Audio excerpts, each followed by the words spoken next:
We're here to bring a new type of news show. New insights, new styles, and new topics every day. We are News Generation.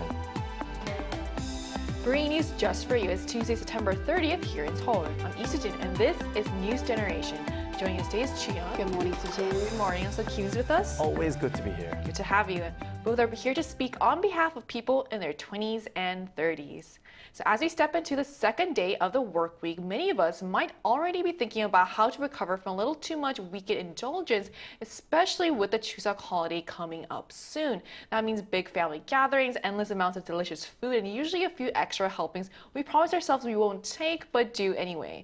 And of course, that often brings up the topic of dieting, something almost everyone has probably tried at least once, usually with mixed results. So Cheon, when have you gone on a diet? What kinds of methods did you try, and how did that go for you? Not once, but multiple times. Well, I think I tried the well-known diets a lot. They are from grapefruit ones and both cardio and strength training as well. And also one food diet is quite famous, and also the Danish plan was the thing for me. And out of them all, the Danish diet gave notable results for me, though it's kind of a strict 2-week program, so I only did it twice. But the most effective approach for me has been fasting, taking only water and supplements while prioritizing the protein afterwards. It made me feel lighter, calmer, and more in balance. I still keep up regular strength training and mindful eating today, keeping my health goals steady. So still training, still eating smart. This is sort of a real long journey and game for me. Can you tell me more about this Danish plan that you said was really effective? Danish plan, that is sort of a very dangerous program. You have to stick to the program, stick to a 2-week program. You can only eat certain food like black coffee, toast, and boiled eggs. That is the thing that you have to stick to. It's interesting. Okay, what about you, Kyun? So just to break it down, in my 20s, when I started modeling, I tried this lemon detox where you would just basically drink 2 liters of lemon water just for 2 days. That's all you eat? Just throughout the day. That's all you can drink. It did help me to obviously lose weight, achieve quick results, but that was basically it. Like, there was nothing else to look forward to, because I know food gives you so much pleasure and joy in life, but I lost all that. But I think that was only possible because I had higher metabolism in my 20s. Now that I've hit my 30s, mid-30s actually, I chose happiness over looking beautiful to impressing other people. So I would eat more healthy food, sleep more if I can, because it's unbearable to stay awake when you're really hungry. And I think just eating healthy, exercising more, and I really appreciate eating good food because it makes you feel better. So I'm not so into dieting, like hardcore diet, whereas it's more about just maintaining a well-balanced diet and just feeling happy about myself. But don't you always also feel that it's easier to keep the weight off? It is. It's much easier to keep the weight off, but if you do gain weight, there's so many side effects, and you know the health problems that comes with gaining weight. So look, if you need to lose weight, fasting is a great option, like just Chuyeon said, but then you need to be aware of what nutrients you're actually not taking or taking. So right. And we have a lot of information out there, so you got to just keep yourself very aware of what you're doing to your body. Right, I agree. So as you mentioned, there are so many different approaches when it comes to dieting, from cutting back on carbs to intermittent fasting, just to hitting the gym harder. And recently, one particular type of weight loss method has been generating a lot of buzz, not just here, but all around the world. So let's take a closer look.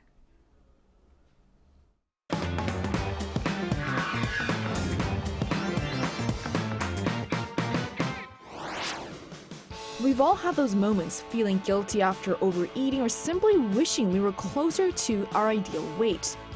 Gaining weight seems to happen overnight, but losing it can feel like a long and difficult journey. That's part of the reason weight loss medications have surged in popularity, particularly among Hollywood celebrities. But that also raises serious questions about the possible side effects. Today on News Generation, we take a closer look at the booming obesity drug market, why it's especially popular among young people, and what users need to watch out for even after they start taking it. So as we just saw in the video, obesity drugs are no longer just a medical treatment. They've become a social phenomenon, sparking conversations about health, beauty standards, and even accessibility. The market is booming, especially among younger people looking for quick fixes.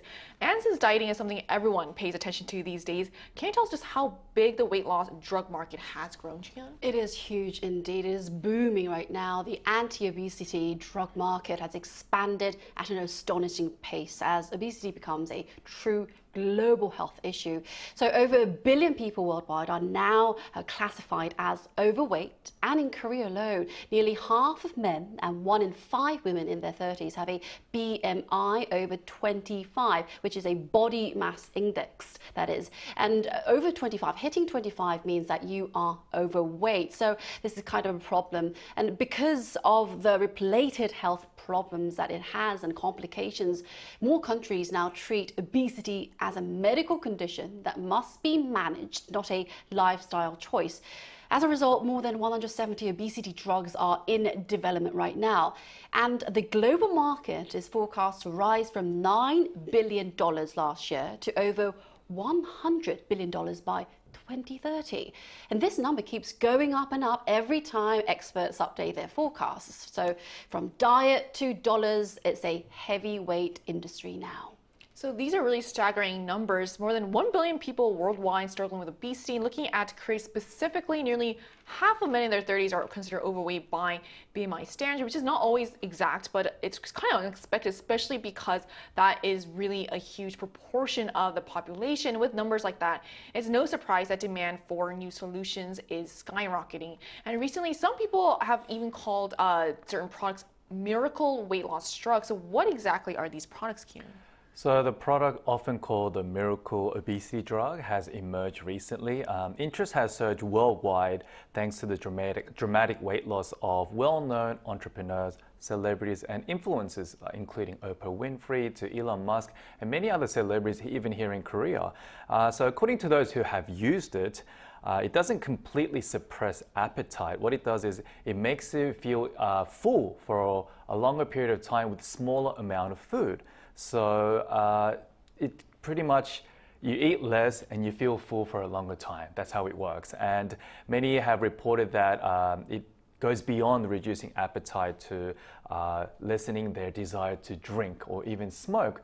And some even said even reduced your impulsive spending, which I find it quite interesting and odd. But I have seen many friends around me who've actually taken these miracle obesity drugs. And I saw them like lose a lot of weight, but then they've been telling me like there are side effects, which we'll talk about later, but then it helps them lose weight immediately, but then it's really hard to just continue to lose that weight. So it kind of stops after a while, and then they say to lose more weight, they need to exercise, but they don't have the energy to actually they're not eating. Yeah, to exercise more. So there are definitely downsides to these drugs, but they definitely work. So it sounds like for the weight to continue to stay off, they need to keep injecting themselves in? Correct, which means more money. Yes, continuous payments. So I've also heard a lot about these drugs lately. You see photos of celebrities looking almost half the size that they used to be, and there's so many reports that credit that transformation to these so-called miracle weight loss drugs. So why do they seem to be so much more popular than traditional appetite suppressants or weight control pills, Jian? That is a very good question. Well, what makes these new weight loss medicines so popular, including the miracle one, is that it's convenient and they have their impressive results. And depending on the drug, they can help people shed 15 to 25% of their body weight, far more than most traditional methods, such as hunger control pills developed to curb and lower food intake. But historically, such treatments were widely criticized for their side effects, including depression and insomnia. And on the other hand, the latest treatments show far greater safety and a much broader range of clinical studies. With just one injection a week, the convenience factor is also a big draw. If safety continues to be confirmed, I would be open to trying it too. And let's be honest, you know, the pressure of beauty norms here in Korea is hard to escape. So weekly shots and daily confidence. Do you think the fact that it's weekly is a plus, or do you think that's still often? I think it's too often, one shot a month will be good though. I'm not sure about that though. So losing 15 to 25% of your body weight is really impressive. That's far more than what most traditional diet drugs could achieve. And taking the drug just once a week it still makes it more convenient for people to stick with the treatment. So it's easy to see why so many people, including myself actually, are paying attention to these drugs and the effects that they are having. And we often hear about these drugs making headlines in Hollywood, celebrities supposedly using them to achieve dramatic transformations, but that makes me wonder, like, how widely are they being used here in Korea? So South Korea ranks 4th largest market in the world in terms of global sales of obesity treatments. So let's take a look at the screen for more details. So in the first half of this year alone, there were over 1.14 million obesity drug prescriptions. And at the current pace, the figure is expected to rise by 26% compared to last year, which was around 1.8 million prescriptions. So while obesity rates are relatively high among men in their 30s, Korea overall has the second lowest obesity rate among OECD nations, and with a population of just around 15 million, the prescription numbers are quite striking. And in terms of prices, they vary widely depending on the type and the dosage, ranging from about 300,000 won to 500,000 won per month, but it's an amount considered quite expensive considering you have to make ongoing payments, monthly payments. Nevertheless, some people use these drugs for dieting, while others hope for benefits such as longer lasting energy or even improved concentration. However, on the flip side, there have been rising concerns of misusage of these drugs, including doctors who would actually prescribe these drugs to people who don't really necessarily need them for medical purposes, just to, I guess, make extra sales on a personal level. And I've heard a lot of these drugs are actually used for example, like diabetes. Then people use it to lose weight, which has been kind of controversial. So it's clear that people in Korea also have a strong interest in weight loss drugs, with over 1.14 million prescriptions just the first half of this year, and a projected 26% increase over the last year, and these numbers truly are staggering. So to get a broader perspective, we reached out to our viewers on the Arirang News YouTube channel and asked, would you ever consider trying a weight loss injection? Only 13% said they would consider taking a weight loss injection, while 16% said they'd only do so if a doctor recommended it. Another 16% said maybe, but only once the side effects are better known, and more than half, 55%, said they wouldn't take it at all.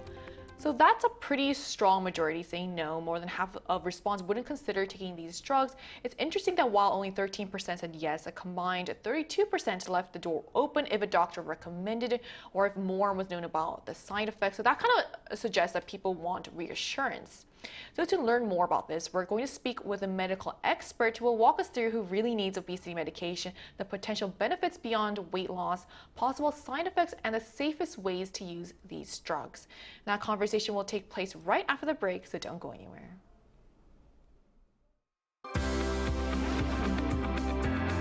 NewsGen wants to hear from you.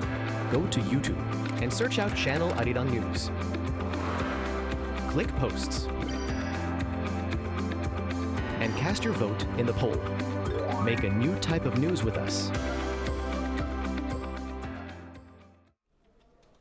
Joining us today is Dr. Alice Tan, an internist at MZMedi Women's Hospital. Hi, Dr. Tan. Thank you so much for joining us today. Good morning. Thank you for having me. Good morning. So who are the patients that truly need weight loss medication? And beyond just weight loss, are there additional benefits such as improvements from lifestyle changes? Well, the two medications that have most recently come to market are tirzepatide and semaglutide, and these are medications in a class called the GLP-1 receptor agonists. And these medications are indicated for people who are overweight or obese. In other words, you mentioned this before, a BMI of 30 kilograms per meter squared or greater, or a BMI of 27 or greater if there is at least one other obesity-related condition, such as high blood pressure or high cholesterol or diabetes. The reason why these medications were approved and why we feel we need to treat obesity is because obesity and overweight have been associated with the leading causes of death, namely heart disease, diabetes, and stroke. In terms of other beneficial effects other than weight loss, this is an actually very interesting development since these medications have come to market. And what we found is they seem to also have a heart protective effect and a kidney protective effect for people who have fatty liver disease and who are on these medications for weight loss. Their fatty liver disease also improves. We've seen improvement in blood pressure and in cholesterol profile, and also a decrease in inflammation as well. So definitely these medications do what they're supposed to do in terms of decrease weight, but there does seem to be what we call a pleiotropic effect. In other words, effects beyond just the weight loss, beyond just the blood sugar control, because as you mentioned, these medications were first developed to treat diabetes, and weight loss was seen as a side effect initially. But now when we use these medications in people without even diabetes, we're noticing that they have other protective effects for the heart and the kidney, and we're just waiting to see what other organs they may affect as well. Okay, we're just going to ask you that question, Dr. Tan. So what are the possible side effects of these drugs, and what risks should people be aware of if the medication are misused? Well, let's start with the most serious side effect that has been associated with these medications, and that's death.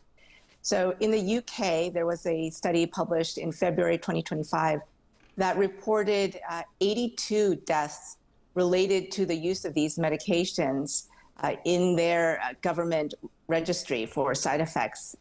Likewise, in the US, the FDA adverse effects reporting system recorded more than 100 deaths related to the use of semaglutide, and also a large number of deaths related to the use of tirzepatide.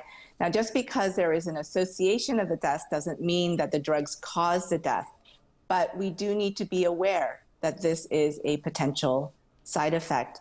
Other severe potential side effects include pancreatitis, gallbladder disease, stomach paralysis, gallbladder disease I mentioned as well. And then because of the stomach paralysis, it's important because these are once a week injections. They last for a week once you inject them. It's important that if you're going to get a surgical procedure where you need to be under anesthesia, that these medications are stopped at least 1 to 2 weeks before the procedure, because otherwise, if you eat something, say 3 days before the procedure, even though you're fasting for 24 hours before the procedure, the food can stay in your stomach because you could have very slow movement of the gut. More common side effects that are less severe include nausea, vomiting, diarrhea, sometimes constipation. We should also mention, though, that there are 10 to 17% of patients who use this drug for whom this medication does nothing. They are called the non-responders. And so the only side effect for them, you mentioned this, is the cost. So they're now maybe, 500,000, 1 million Korean won, the poorer for having tried this medication that unfortunately did not work for them. Okay, well, losing weight is just the beginning. What precautions should patients continue to take even after completing the course of the medication?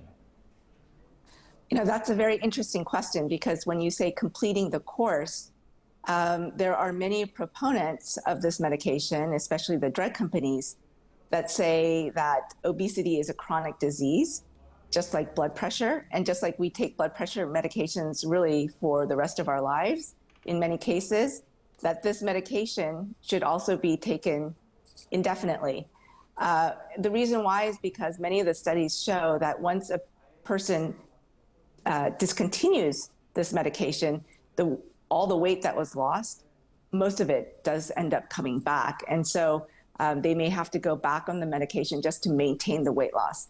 So what this tells me as a clinician, and I do prescribe these medications, is that it's really, really important for my patients to understand that it was not a weight gain diet that got to their current state of being obese or overweight. And so they shouldn't expect a weight loss medication or a weight loss diet per se to get them to being healthy. What needs to happen is a healthy lifestyle, a habit of healthy eating, a habit of adequate exercise. And that's the most important thing that they need to continue to do while they're on this medication, because in my opinion, I would like for them to get off the medication. And the facts show that many patients do end up discontinuing the medication after 1 year or 2 years. And so in order to prevent the weight gain that's going to happen after discontinuation, they really need to make sure that they have healthy habits in place. The other concern is muscle loss. Muscle mass loss with these medications. That's also a well-known side effect. And it's muscle that burns calories. And so if you are losing a lot of muscle as a result of this medication, it's just going to be that much harder for you to try to keep that weight off once you discontinue. So I highly encourage my patients to make sure they're doing at least 150 minutes of exercise per week. And a lot of that exercise needs to be weight resistance exercise so that they can maintain their muscle mass. I think you gave us all a lot to think about, especially for people who think this might have been a quick fix. So thank you so much for sharing your insight with us today. Thank you. Thank you. So we just spoke with a medical expert, gave us an in-depth look at who really needs obesity medication, the benefits beyond just weight loss, potential side effects, and how to use these drugs safely. So after hearing all of that from Dr. Tan, has your perspective on dieting and weight loss medications changed, Kyun? Yes, I've never really thought of actually paying money to get these kind of diet medications.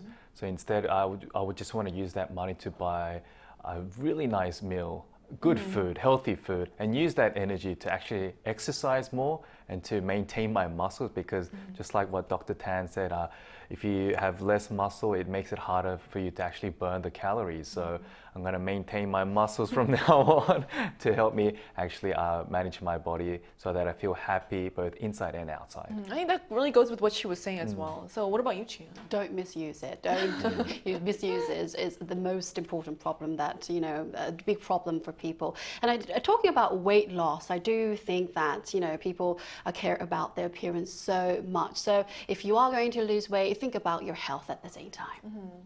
I agree. So I think it's so easy to think that this will be a quick fix or solution, but it's really obvious that it's not. You need to still know how to be healthy, to eat well as well. So whether you call them miracle drugs or not, they've certainly sparked a lot of debate and captured global attention. And as research continues and the market grows at a rapid pace, the real challenge will be making sure these treatments are used safely and wisely. So stronger education, proper medical supervision, and a mindset that prioritizes health over appearance will be crucial in shaping the future of this industry and ensuring that the benefits truly outweigh the risks. So this brings us to the end of today's episode of News Generation, but we'll be back tomorrow at 10:30 a.m. Korea time with more stories and conversations. A big thanks to Chia. Thank you for having me. Coming in, also Kyun. Thank you for having me as well. And to our viewers, thank you so much for tuning in, and we hope you have the best day. We are News Generation.